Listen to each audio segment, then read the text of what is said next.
يا مساء الفل. الفيديو ده مهم جدا لأي حد شعره دهني وبيعاني من الموضوع ده. هقولك على 3 تبس هتعمليها في روتينك دايما وانتي الشعر مش هيضايقك. الشعر الدهني بعد كده مش هيبقى مشكلة كبيرة بالنسبة لك. اول حاجة، ودي ناس كتير ممكن تدخل تخانقني فيها، بس انتي محتاجة شامبو لو شعرك دهني يبقى فيه سلفيت. انا بستخدم ايفا وبجد هكرره، من الحاجات اللي حبيتها جدا. فيه سلفيت بينظف فروة الراس كويس، وده محتاجينه للشعر الدهني عشان تراكم الزيوت، وفي نفس الوقت روايحه جميله يا جماعه وحجمه حلو قوي، وسعره يعتبر لطيف يعني 110 120.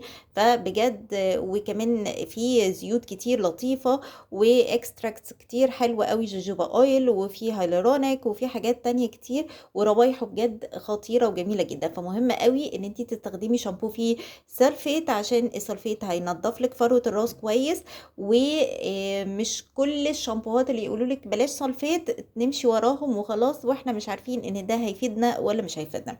تاني حاجة ودي مهمة جدا، لما تيجي تستخدمي حمام الكريم استخدميه على الشعر من نصه لغاية الاطراف، بلاش تجيبيه خالص على فروة الراس لو انتي شعرك دهني يا جماعة.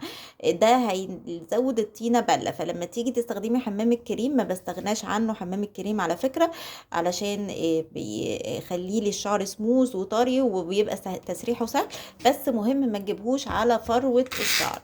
ما ينفعش يبقى شعرك دهني وما تستخدميش شامبو للقشرة مرة كل اسبوع او 10 ايام. شامبو القشرة هينضف لك السكالب كويس جدا، وهو اصلا موجود كده بيقولك بصي كلينز الهير اند سكالب، سكالب اللي هي فروة الراس، وبجد هيخلي الشعر الدهنيته بتاعته تقل خالص، ويبقى معاكي شعرك ما فيهوش مشاكل كتير لفترة طويلة، مش هيعين معاكي. اخر حاجة ودي تاب من عندي، عايزة تستخدميها استخدميها، ما تستخدميهاش تعالي اقولك عليها، وهي ان يبقى عندك دراي شامبو. دراي شامبو من الحاجات اللي بتوع الشعر الدهني هيبقوا عارفين انا بتكلم على ايه، لان الدراي شامبو من الحاجات المهمة جدا، بتنقذك وتنجدك كده بدل ما تقعدي تغسلي شعرك كتير.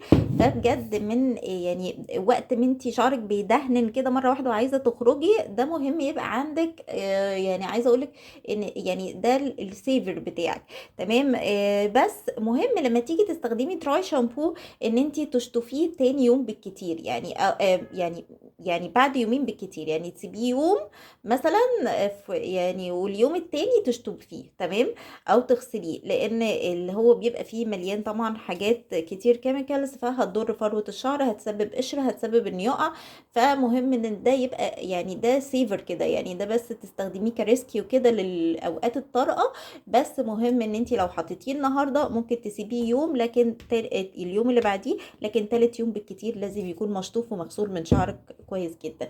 بس دي حبة تبس كده حبيت اقولها للناس اللي بتعاني من الشعر الدهني. تابعيني علشان هجيب لك حاجات كتير للبشرة معرضة للحبوب والشعر الدهني، لان ده انا. ف ما تنسيش السبسكرايب واللايك والكومنت لو عايز تسألي على حاجة، وباي باي.